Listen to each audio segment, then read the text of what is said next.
Big thank you to Outdoor Factory for sponsoring the theater and for this fantastic event today. And without further ado, I'd like to take the opportunity to introduce you to this amazing group of individuals that we have up here today. First up, we have Jamie Creston, who is the CEO of Chester Zoo. And as the principal executive, Jamie reports to the Board of Trustees with responsibility for the overall management of the zoo's strategic objectives and the team of directors and senior managers. Now, Jamie wanted to cut this next line out, and I told him he couldn't. So Jamie spent the first part of his career in high street, food, and retail department as a store manager after graduating with a degree in politics, and I asked him, isn't that the same thing? He took these skills to the Manchester Airport Group, where he headed up commercial operations before becoming managing director at Exeter Airport in Devon, where he managed the transition from local authority to private sector ownership.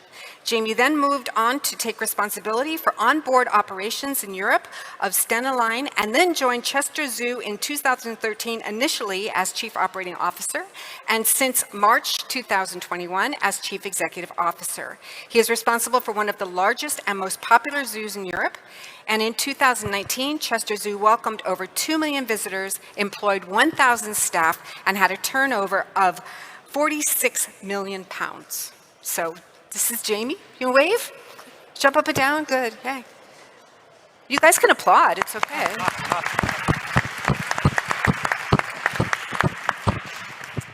Next up is Juliana Delaney, the CEO of the Continuum Group. She's been the CEO and one of the industry's storytelling pioneers for over 20 years. And she and I have had some really good conversations this morning already about the power of storytelling. And she started over 30 years ago working for heritage projects and was instrumental in the creation of a Viking Center in York, which was widely regarded as a groundbreaking project that led the way for a new type of museum experience. And since then, she's been the driving force behind Continuum's attractions, numerous successes, such as Portsmouth's Spinnaker Tower and Coronation Street, The Tour. And one of her core beliefs is that the people who work for attractions are the biggest assets, and storytelling is the holy grail. So this is Juliana.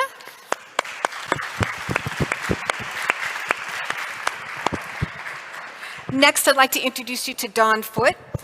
She is the CEO and co-founder of Katapult, an award-winning creative industries leader. She has experience in international visitor attractions, the cultural sector, and strategic placemaking collaborations.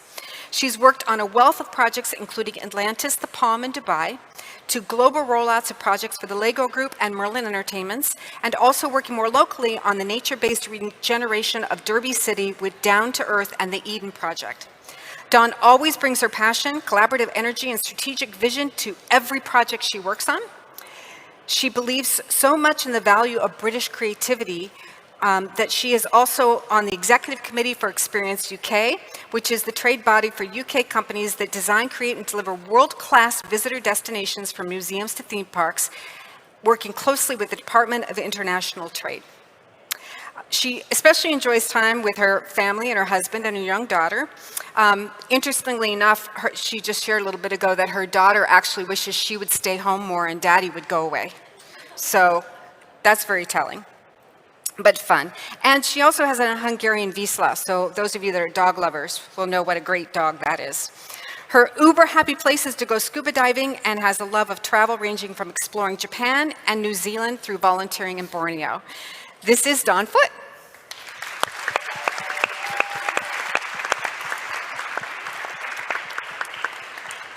Now down here on the far end, we have Hugh Knowles, who is the Managing Director of Putt Shack Limited, and he has over 25 years of experience working in the leisure sector, currently the Managing Director UK at Putt Shack Limited, the innovative technology-driven indoor miniature golf company. His role at Putt Shack is to develop and grow the UK business growth while facilitating the global expansion to become a major internal brand. For the past 10 years, he has extensive experience working within the competitive socializing leisure sector. Whilst working with the Guinness family, he was an early mini golf adopter in the UK, enabling the transformation to what today is a very successful leisure sector. Hugh has also supported State of Play in its successful growth and development, which includes the brands Bounce Leisure Limited and the new concept Hijingo. Business can be complex, but Hugh prefers to keep things simple, leading the team and leveraging experience from everyone involved. He graduated from Penn State University and completed the Institute of Director. So, Hugh Knowles.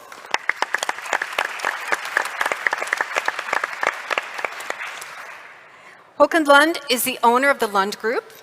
He is the fourth generation of this family group. Established in 1895 and operating in Scandinavia. The company is behind brands such as Kongeparken, Skans Durpark. I'm trying to do my best with these. Okay, thanks. Tivoli, Landstreffet. Okay. Palmissus, Juli Winterland. Good. I'm just doing really well with these other languages today. Festdager and El Festival. The company has a total of 3.5 million guests in 2021. And the common denominator for the group is that it focuses on creating unique guest experiences in its regional markets. Lund Gruppen has won the Thea Award in the USA twice for the world's best new attraction, numerous brass rings, and many other international, national, and regional awards.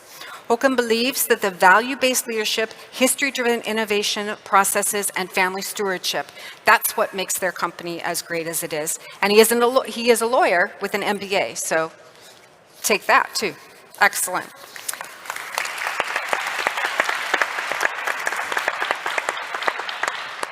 And then we round our panel out with Massimiliano Freddi, who is ICEA and the CEO of Wonderwood. Part of the leisure industry for over 20 years. After being in charge of marketing and press for the Italian market of Disneyland Paris, he joined Leolandia, which is the #1 Italian park for kids under the age of 10. As the general manager before and the VP of strategic development, he led the park toward a 300% growth. Since 2016, he has been part of the coaching team for Seth Godin's Alt MBA and market and experience design professor at University in Milan. Since 2018, he's chairman of the EMEA Education Subcommittee and a member of the board of IAAPA. He's also the founder, investor, and the guy who pays the bills for Wonderwood, of which he is the owner. And of interesting note, Juliana helped him come up with that name. So there you have it. So this is Masi, and this is your panel for today.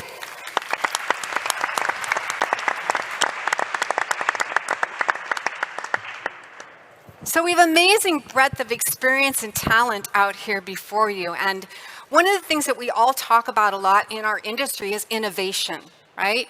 We all want to learn how to do things better, more interestingly, differently. How can we get better and better? And so that's the first question I'm going to pose to everybody up here is, what is innovation? And go. Let's see who starts up. I think Masi's ready to talk. Thank you. I thought we were friends. We are friends. Okay.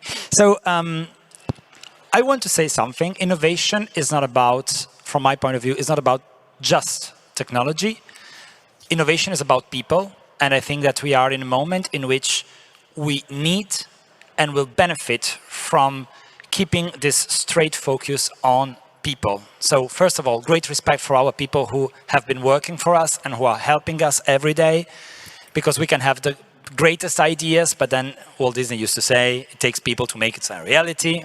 We know that all, we're Disney freaks, you know, kind of Disney geeks, how do we call that? So I think that for me right now, innovative is really to start with people and keep people in mind all the time.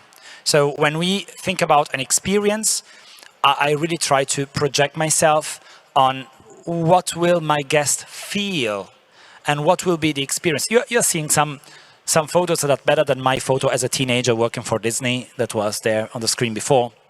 And there is, for instance, we've introduced an area where pets can be brought to an adventure park, which is a pretty new thing, because if you go to rope courses or an adventure park, you would never bring your pet with you, usually. In our case, we thought, okay, there is a need. And the need is, how can we make this day a family day for everybody?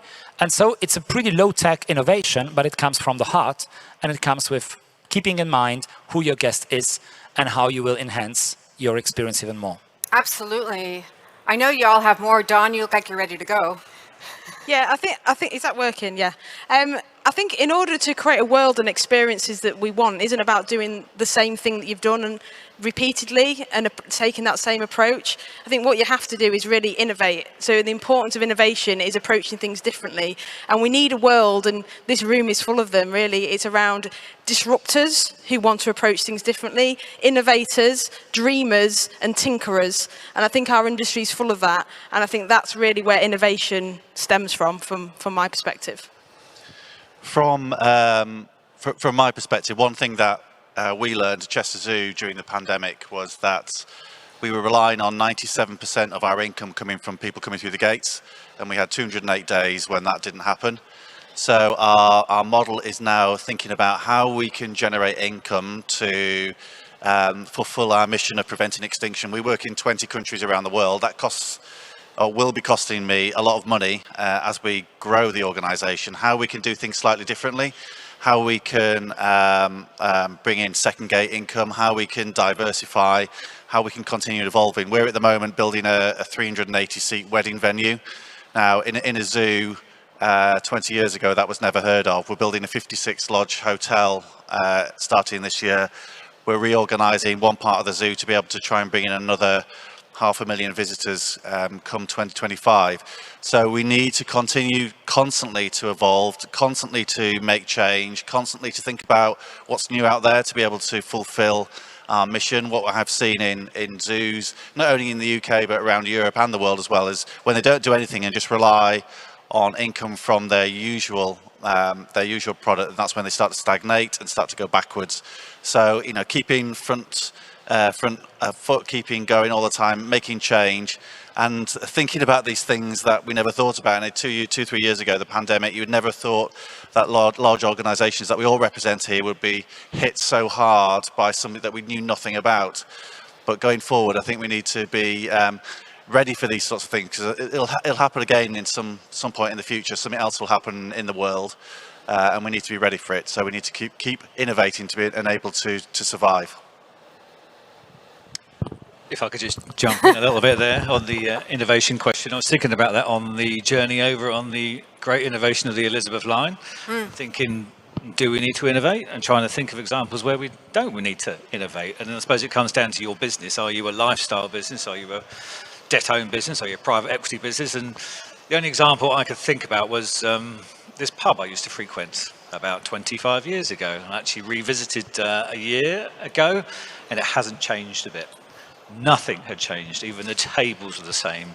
I dare say they've changed the barrels of beer in there, but the beer was the same. It still had the engravings of my friends and names in the tables. The barman, as was 20 years ago, is now the owner of that pub.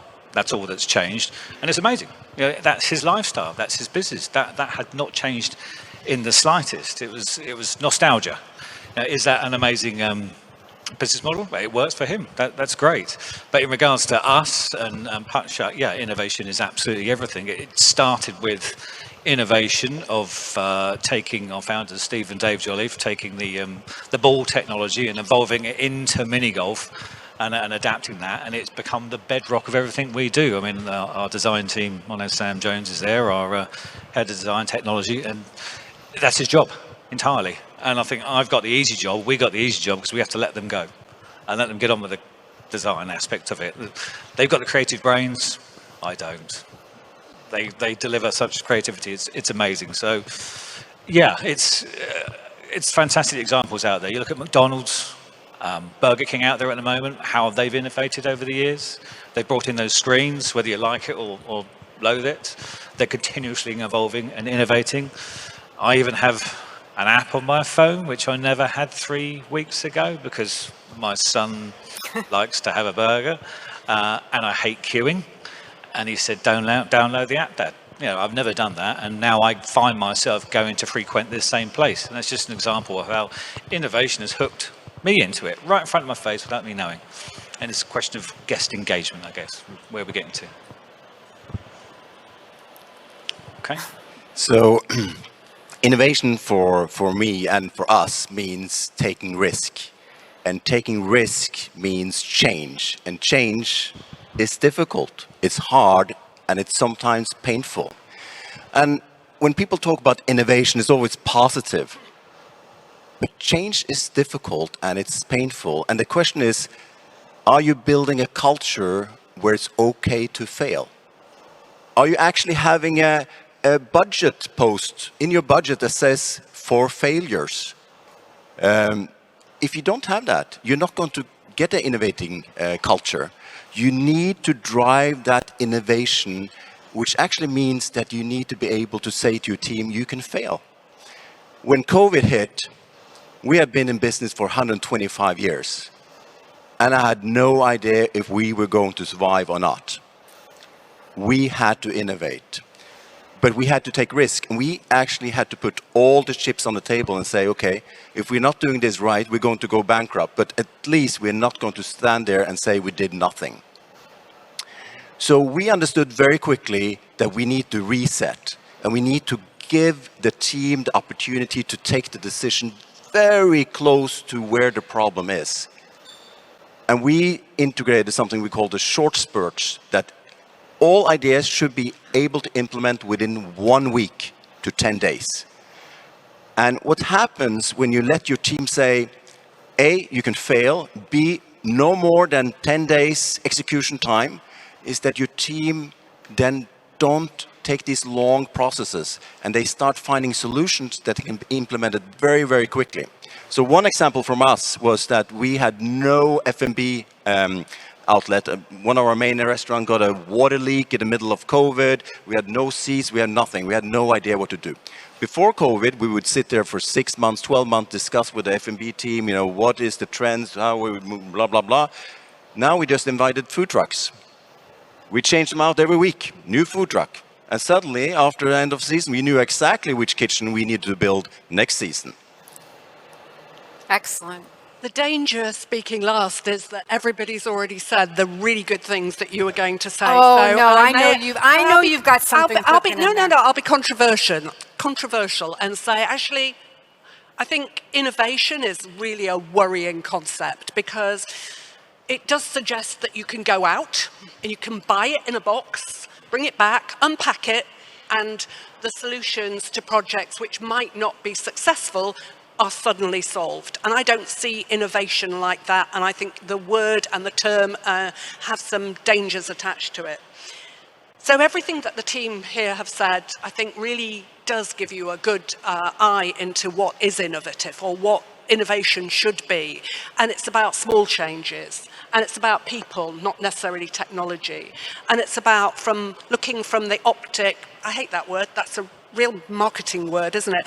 Looking from the perspective of the guest rather than looking at the perspective of what's new and what we can buy and what we can put in.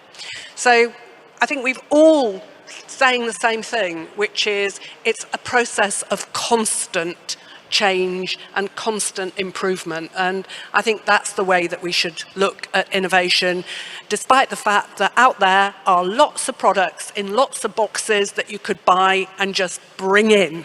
So the health warning is think about what you need before you buy that box. Sorry, am I just running down the whole IAAPA exhibition? No, but I think what you say brings up a really good point. And one of the things that I'd like to challenge everybody in the room to do is, while these amazing individuals are sharing some of their stories and some of the ways that they are looking to continue to grow and see their own businesses through tough times and good times and anything else that may be coming down the road, I'd like each one of you to be thinking of 3 things that are takeaways from what they're saying, things that you think you can apply in some way, shape. And I will give you fair warning, I'm going to have a microphone out here and I'm just going to surprise you. So be thinking. So we want to make sure it's happening. So when we're talking about innovation, I did that last year, Andrea, and we ran out of time. So don't run out of time this time. I will watch it. Yeah, just keep the marker on there. We got the time going. So with that, I'd like to challenge all of you to share a single word that for you encapsulates what innovation means. Single word. One word. Bravery. Freedom. I'm struggling with one word, to be honest. I can think of 2 or 3, but come back to me and I'll get it down to 1. Okay. Editing. Allowed to fail. I'll still keep 2. Fail. To make that one word, and I can't. I think for me, it's probably freedom. And I'll just expand on that a little bit.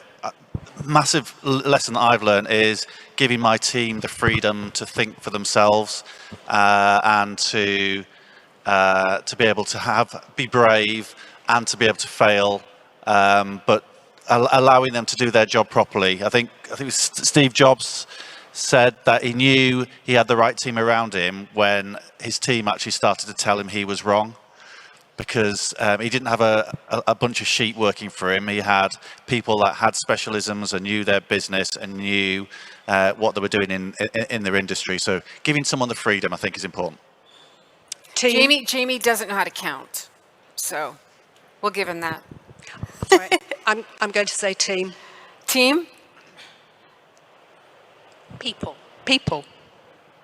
Can I add another one? Collaboration. Collaboration. Because it's not about one single, it is about working together. Yes.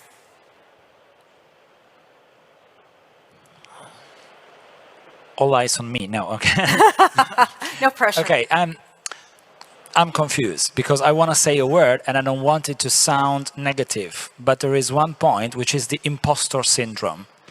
And I'm in love with the imposter syndrome when you innovate, because feeling that you are not good enough or that you are not always the best possible solution obliges you to put into discussion while you innovate what is the best way, what do you want to achieve, what you have empathy for the people in front of you. So for me, it's really this help, having the lizard brain telling me, hey, have you really thought about that? So it's being brave with a brain. I think that's a really good thought. And I'm sorry, Hugh. I think that's a really good thought, because the truth is everybody's here and listening to you all speak to find things that they can take away for themselves, right? Find ways that they can develop and grow either as leaders or within their organization or what have you. So that imposter syndrome is true, because with you all speaking on your different subjects, right? You're sharing your thoughts, and they will be looking at ways to kind of follow your lead and example. If I can add one thing, among the slideshows, I don't know, like you've asked everybody to send their pictures when they started to work for the industry, but apparently there is me as a kid, him with a duck, and for the rest, you all hide yourself. Okay, that's cool. That's cool. I'm a bit older. There was only Polaroids around when I was okay. Okay, we remember that. But what I wanted to say is that that kid with a Gardaland cap, you know, in maybe 92 or something like this, like my dream was to work for this industry. And the point is that I had the privilege and the luck to find grown-ups, like we all are, that believed in my dream and mentored me in order to make this come true. So I don't know if this is innovating, but hey guys, we are all lacking stuff. Everybody. Who is not lacking stuff in this room? Who is not worried about what will happen over the next 5 years, where nobody will ever want to work in F&B and stuff like this and working during weekends? So we have only one chance now. That's innovate the way we treat people, we select people, we retain people, we consider people, and make sure that those kind of kids, like I was and like you were as a 4th generation, for instance, that they get so much in love with this industry as guests and as future leaders. So I think that's also part of the game. Yeah, absolutely. Hugh, I'm sorry, you were going to say something. No, taking a point earlier, I also like disruptive, a form of innovation, because it's very focused, it's very singular, and it does just force a different mindset. Not a casual mindset, it's a considered mindset, and yeah, it's just a different form of innovation as far as I'm concerned. It's I like the broadening of the mind, the broadening of the think patterns when it becomes a disruptive innovation. I know it's slightly left field, but I think the challenge for all of us is to allow the time and the space to allow innovation to flow within the teams that you work with and the businesses that you are spending so long organising and ensuring us safe and making money. And it's finding that time, and it doesn't come in a box either. You can't say at 2 o'clock we're all going to be innovative. You know, meet at 3 o'clock and we're going to be doing innovation. And that's, for us, I think the challenge for all of us is how do we get that innovation flowing? And rooms like this and IAAPA down the years, and listening to people, you know, as clever as these other five, allows us all to have those sparks which we need to wrap up in a really precious little container and take away with us and use to light fires elsewhere. But it's finding time to be innovative that I think is the greatest challenge. Well, we talk about innovation, but here's another question for you all. Is innovation technology, or is innovation human, or is it both, or is it neither? And how do you apply that in our world? So I think we kind of addressed that, at least from my side, innovation is not about the stuff. It's not about the simulator, it's not about the technology, it's about the people and how you do it. And this is a great place to come and change your lens. And I remember way back when I came here and Blackpool was talking about a junior board they had, where they basically had some young people that sat on a board and they were evaluating the park. And I said, wow, that's a great idea. So I took that idea back home and we implemented a junior board. A, we got a lot of press on it, but B, unbelievable. I mean, you give an 8-year-old a camera together with all these other 8-year-olds, and we give them white lab coats and buttons and all that stuff. And they go around and they do maintenance inspections of the park. I promise you, they see things I've never seen. I didn't even know we had, because their viewpoint is completely different. So it's about the lens you're using. And another thing that that we have implemented that I'm extremely proud of is our Big Bear training, which basically means that a seasonal worker can apply to become a mid-tier leader. That person has very often no leadership experience whatsoever. And we take them through a year of extremely extensive leadership training. But what we get in return is that question, why? That 2-year-old that always asks you why. Why and why not? And all this said truth that's kind of implemented and grown into your company that's just stale and stuck, they rip it apart and they create that fresh lens and they challenge you. And if you're willing to do that, it's painful, but hey, it makes us so much better. I think there's a great point there as well in terms of we all love our industry. We all work in it every day. And I see it with my great general managers who are busy every day running the parks to make sure that they're safe. And actually, one of the things I think we could all do better is to look outside the industry for our continuous improvement. You talk about McDonald's apps. They're quite close to our industry, really, aren't they? But it's about looking outside and finding fresh approaches from younger people and maybe some older ones as well. But I think you can do nothing better than employ a whole group of very young people to ask the questions why. I think there's, building on what Juliana was saying, looking outside your industry, but actually spending time outside your industry as well. Events like this are fantastic. The best place for innovation, if you've got your team with you tonight, is in the bar. I think most innovation happens after there's a couple of drinks have happened. You've got your team around you.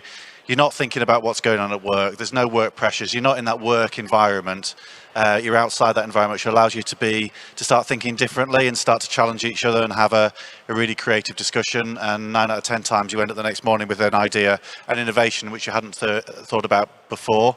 But it's so easy for all of us to spend all our time in work, in meetings, doing the same thing day in, day out, and not actually thinking about or having the time to think about innovation. And coming here and seeing and meeting new people and seeing new ways of working and just spending a bit of time outside the organisation, I think, is when innovation actually happens. Yeah, and just on the point of technology or people, both really people first, always.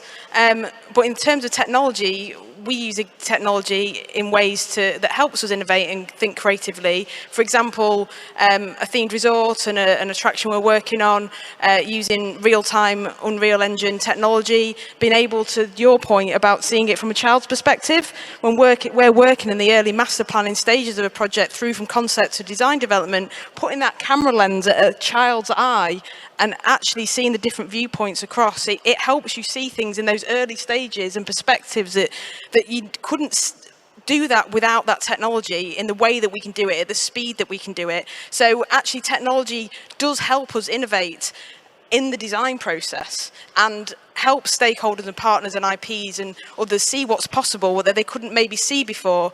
And we're in a time where technology can really aid that innovation if used in the right way.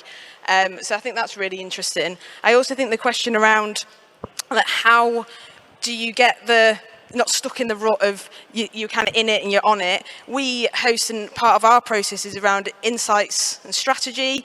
As insights and strategy kind of that drives our design approach, and having those sessions where we ask what if, we ask those questions, we understand, we probe further, and as a company our values absolutely drive the people around us. We're employee-owned business, so our team are invested in what we do and why we do it with hearts and mind and soul, and when we're kind of working with those sessions of asking what if and why, it's sometimes people come to us with they think they want X, where actually you ask what if, why, use the insights of strategy, and you realise what they came to you for is completely different to what the world wants. And it's spending that time doing that thinking and going through that work, and that's where we find that real innovation and creative thinking kind of comes to life. So yeah, it's an enjoyable part of what we do. It's when we get in those rooms and those sessions that we all get that like buzz of like, this is why we do what we do, because you get to those places that before you walked into that room you couldn't imagine or even think of, and those pinch moments where you kind of that's because you're with Jamie and you've got alcohol. Yeah, throw a bit of alcohol in the mix maybe as well, but generally it's that the bit that gives us the spark and why we love what we do, and it's those reminders, those moments as an industry in which we work where we get to make those breaks and do the things that we do. And I think constantly wanting and knowing that I've run Katapult for 20 years. We've seen so much change, and we expect change. It's just part of how we work and how we operate. And so we're always just open to it. We're a team of collaborators. We've always been used to collaborating and working with others and finding solutions. We never think we've got all the answers. We all suffer from imposter syndrome, unquestionably.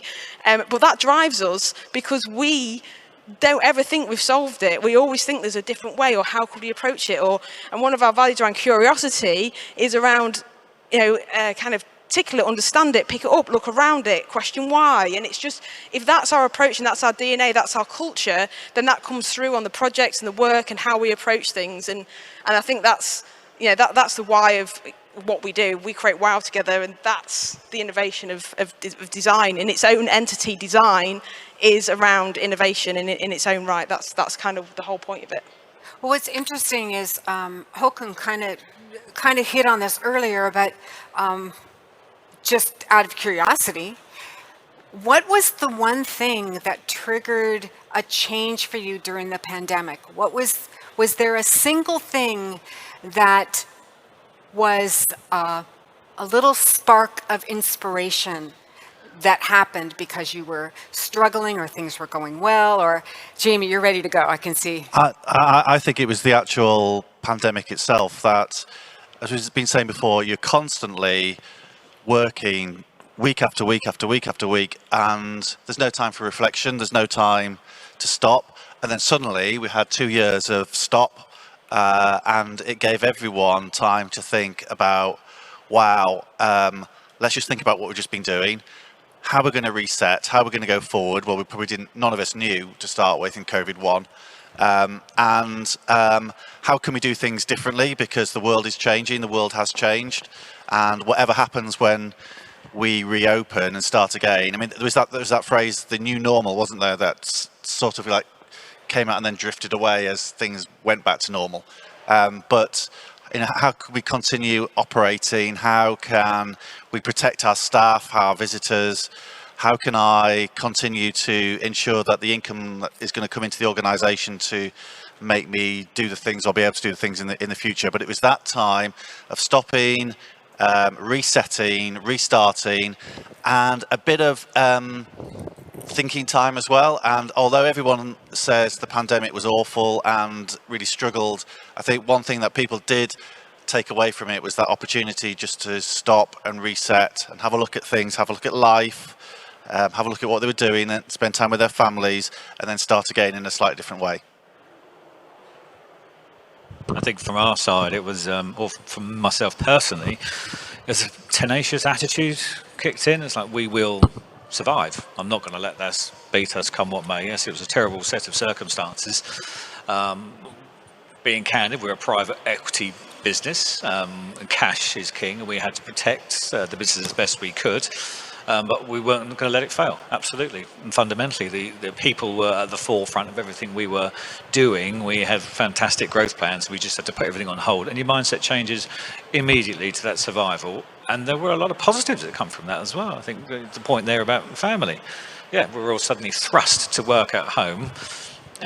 They might argue differently, but I've never seen my children so much during my working career. They might have hated it, but I thoroughly enjoyed it during that period. And it does, again, change a different mindset of how to survive, how to embody the culture of the business, review the entire business from top to bottom. Was it actually functional? Could it actually grow? Could it expand? Because there wasn't a question we were going to fail. We were going to achieve what was needed to achieve, and what foundations do we need to reset the business to springboard out and grow again. So it enabled a lot of clear space thinking, which I don't think we would ever have achieved otherwise. I've gone through a number of recessions, giving away my age there a little bit. We do come out more profitable for it. We learn from it, and we take those lessons moving forward. So while yes, it was a very tragic event and very, very hard, difficult, we've grown from it, I would suggest, and we're almost stronger and better for it as a business. For me, maybe the key finding, among many others, because everything you've just said resonates to me so much, it's about the new togetherness. So all of a sudden, I've realized for myself, and so I projected this on several other people, hey, we can't wait to be together again in a physical space. And this kind of reinforced the thoughts I had about our business model. And if I had to find more money to invest, that was the time. And it was the moment in which I thought, okay, when people and kids and families will come out of home, and we have had pretty long lockdowns in Italy, in our country, and the staycation and all the other words we have invented or used during the pandemic, I just felt we need to create the best possible place. Because this will be maybe one of the first places they will visit when they get out of home after so many months. And this will be the first day out. And so I had a professor at university who used to say there is not a second chance to make a good first impression. And so the point was, how can we make sure that we will be so much better than they had remembered? So much cleaner, and more proper and funnier, and all of our staff members were enthusiastic and pumped up. And so, no wonder that all of a sudden we were receiving so many good reviews. The product hadn't dramatically changed. We had changed. It was our attitude. So I think that this was a big gift that the pandemic has given us. You ask what's innovation, and I think in a relatively long career in this industry, there's no one thing. It's a constant mindset of being able to pick something up from another conversation, and I'm going to give you an example in a minute that we've just heard, and finding a way to roll it around and manipulate it to be something that makes a difference and a change to your own business when you walk out of that place. And it could be going into IKEA, which I've done with my team, and saying, how do we do this? How do we not charge them at the beginning and make them pay at the end? How do we do that? So finding those innovations and trying to find a way to make them fit. But I've just learned one today. Håkon, you said you put things in place and you always want them to be able to be delivered within 10 days. I'm gonna get our general managers to come and talk to you later. That's a great steal. Because I think that's a brilliant idea. I don't know if anybody else picked that one up, but we always think about either this box that I argue about that you should never just unpack in a room called innovation, but these little things that you hear somebody mention, and I think that idea is my one for this week. So I've got mine, I've written it down, we're going to copy it, so thank you. Great. That's good. I'm going to ask you 2 more later, see where you are, all 3 of them. Don, did you have any thoughts? Yeah, just in terms of the pandemic, I think it gave permission to sort of slow down, and it wasn't just like it happened to the UK, right? It was the whole of the world, and it was so unique having conversations with clients in the Middle East to America, and it was a ripple effect, and we'd be speaking to clients in Latin America and go, you're 2 months ahead of us, so what's happening where you are, and how's that impacting things? And in weird that although we were all remote and disconnected, we felt more connected in many ways globally because of the conversations, because of this shared experience that we were all having as an industry, and the conversations I was having with ops directors, other MDs about what they were doing, and just really taking the time, and I think this is the key thing for us, was to take the time to understand the situation before you go out and communicate. It was like, understand what's happening, like don't make any rush decisions. It was about understanding, looking after the team, understanding the impact, but just knowing that everyone's affected in the same way. We're all sharing this experience, and that looking around at the industry, at colleagues, at your family, and supportive. And I think it felt like the world gave each other a hug. And I think that there's been a lot of reflection and that's come off the back end, a lot of positives. Like we had flexible working from home, all that stuff, open holiday pay, all this stuff. But people really did work from home, right? Even me included, I kind of felt I should be in the office. But now that people do that, it's fine, it's flexible. We used to think, the creative team can't work from home because they need to be in the studio. Like most of our creative team work from home still, and they've got the flexibility to come to the studio, but it kind of forced change. And I think that was a massive positive that came from the situation, that shared experience and actually forcing people to make change for well-being purposes. I think that was a positive that came out of it. That's excellent. Questions? Anybody have any questions? You all There's look one very here, thoughtful first row. right now. First row. They're all thoughtful. There we go. Yes. All right. Hi, this is for Juliana.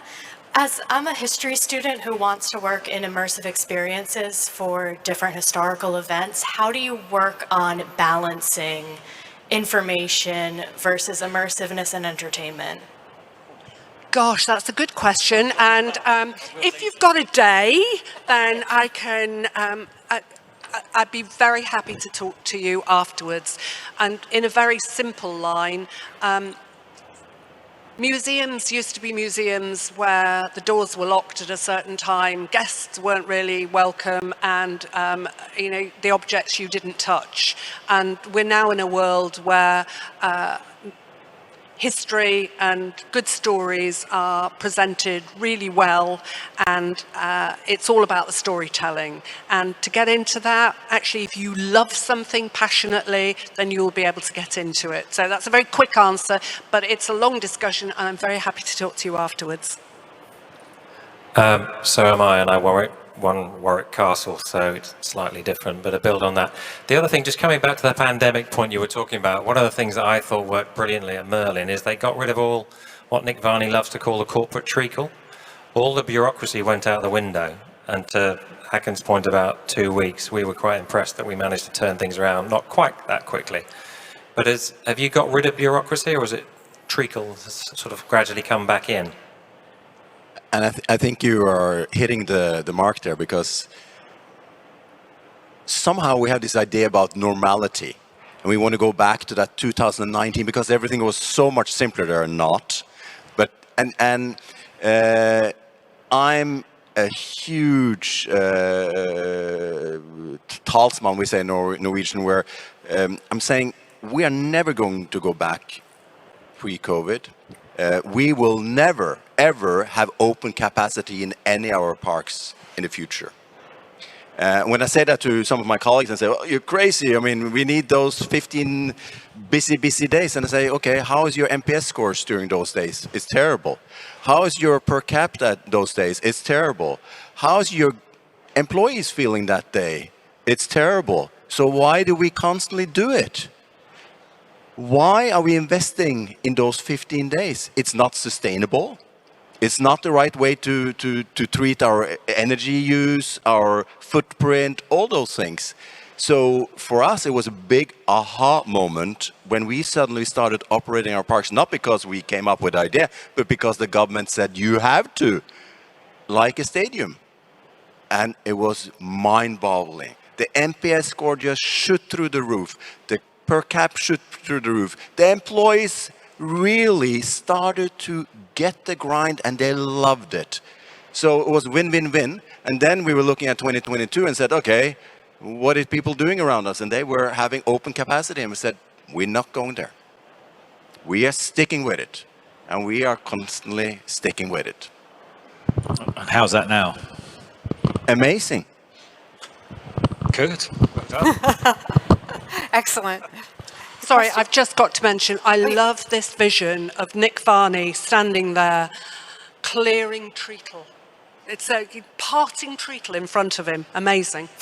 It's a very good point, though, isn't it? Because being a private equity business, we cleared a fair amount of treacle during that time, and we're an expanding business, fast expanding business.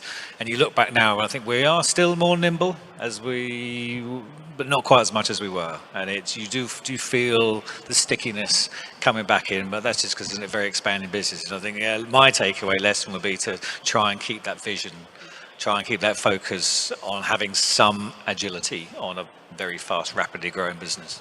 Well, I think it forced a lot of companies to do that and just take a look at what their structure was and really who did they need and what did they need to be done at that particular time. And now people are growing slowly back, but they're being a little more thoughtful about it. So you had a question. Hello. I'm an international student who is in my final year of university. I'm from East Africa. We do not have theme parks or attractions or any sort of that. So my vision and mission is to finally have a theme park in East Africa, because I've been to Orlando more than 3 times. I've been to theme parks in the UK a lot of times, and they're motivating because every time I go there, I'm like, why don't we have one in East Africa? So like for a person who's looking forward to having a theme park or an attraction in East Africa, what is one word you'd say to her or him? Like to push them and keep them going. They're all thinking for you. That's good. I don't think there's one word, but I have seen in the past, if you get a group of officials together, how, I don't know, that's your challenge, and take them somewhere and let them see what you have seen, then that opens doors. And throughout the years, and we were a design company once, and I'm sure you've seen that as well. So you need to hire a plane, borrow a bus, and take them to maybe a bit closer, Disneyland, Paris, or somewhere.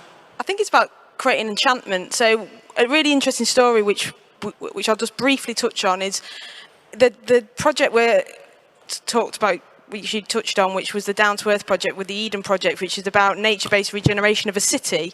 So that project was through the innovation of one individual who had a vision. Yeah, he's a shop worker at Rolls-Royce on the factory floor, who basically builds engines for a living, who wanted to have this vision around this disconnect between nature-based regeneration and seeing the vision of putting that at the heart of a city's regeneration. And he basically had a vision of something he wanted to do, and he went to the Eden Project and he met Tim Smith, who became his mentor. 3 years later, that city has got that at the heart of its strategy. And so if you create enchantment and the vision and go and find the mentor, somebody you can speak to who can help you, which this industry is full of, I think that is a great step to create that and to create that vision and belief that anything is possible. And if I can integrate that, we've mentioned 2 of these people on this stage, and many that are sitting in there, they have been giving me advices anytime that I got stuck into something, or that I just needed to understand how much should this cost, how much should I charge for it, or what will be the technical difficulties and so on. So the invitation, you are a young professional, so of course I invite you to join. I put my IAAPA hat on, but I invite you to join, of course, the community of volunteers like our ambassadors and start work and to collaborate with IAAPA. There is a beautiful young professional forum tomorrow, and there will be the old guys and girls just talking about and giving advices. But the best thing that I can tell you, 15 years ago when I quit Disney, I was used to work in an office, so I didn't have any kind of experience with development or operations. And what I did, I reached out to IAAPA and Jacob Wahl, that we all know. He used to work for the office in Brussels, and he put me in contact with dozens of people. And I went to visit all parks in Belgium and all over the place, and they would bring me backstage and they would tell me, hey, when you move the burger, the French fries from here to here, you save money. So that's a way to do that. And I've learned it like this, through this fantastic community. And being part of the community is really a great key. I think what we're trying to say is network. Just have a large network of people and don't give up. Excellent. So back to what my ask was of everybody earlier, three things. Three takeaways? How about two? Two's good. We'll take two. On innovation. I think I agree with the guest experience is where you start with innovation, because you have to start with what it is you're trying to better. And then, so I like that line of thinking. Risk is real, so maybe I do have three. But when you go down that road, you have to be committed to finish the job. And you absorb risk, you take risk. And then the last thing, the third thing would be tenacity. I'm not sure who said that, but the stick-to-itiveness to finish innovative objectives. It's easy to throw the towel in, but tenacity doesn't allow you to throw the towel in. So those are three of the things. Excellent. Thank you very much. Let's see. Who else do I... Oh, you look like a ripe victim. What are the three things you learned? Your takeaways. I learned more that it's really important to involve all generations. Doesn't matter if we're younger or older, and that we could help each other to evolve. But then also more about the whole industry, kind of, that the CEOs over here, that they, not that they do more than you think, but they always think about you and the employment. And sometimes you maybe would think that the CEOs are like, okay, I just own this, you make it happen. But it's not like that. It's more that you're so much involved in everything. And also to be a CEO, you have to have so much knowledge about pretty much everything. If you have a park with like animals and attractions, you have to know about both those things, so that you guys have a lot of knowledge. Excellent. Thank you. Can I say that maybe the word is curiosity, and keep this curiosity, because hey, there is such a bunch of stuff I don't know. And every day, I really notice how much I don't know. So choose the right people that know better than you. That's a good thing. Then you can go on vacation every day as a CEO. No, which we don't do. And curiosity. That's great advice. Okay, our last victim. Okay. I mean, our last contributor. About that, sitting in the middle here. Yeah. I love basing it's already been said, it's basing the innovation on the guest's needs and really seeing what is missing from that point of view. But speaking of point of view, it is, I like to take away the camera for the kids and like just basing the perspective a little bit lower. Like being, having trained as an architect, you kind of like put the perspective when you develop something on the average eyesight is 160 centimeters. But it is not for our main guests. So just like lowering it, be it in 3D or having that walk around in there, or just like being in, I did that the other day in Shanghai Disneyland, just going like on your knees and seeing what's around you at that height, and it's not much except for fences and butts, then that is something to take away from. Excellent. Thank you. So before we wrap up, I'm going to start with Hugh, and we'll go across the line like that.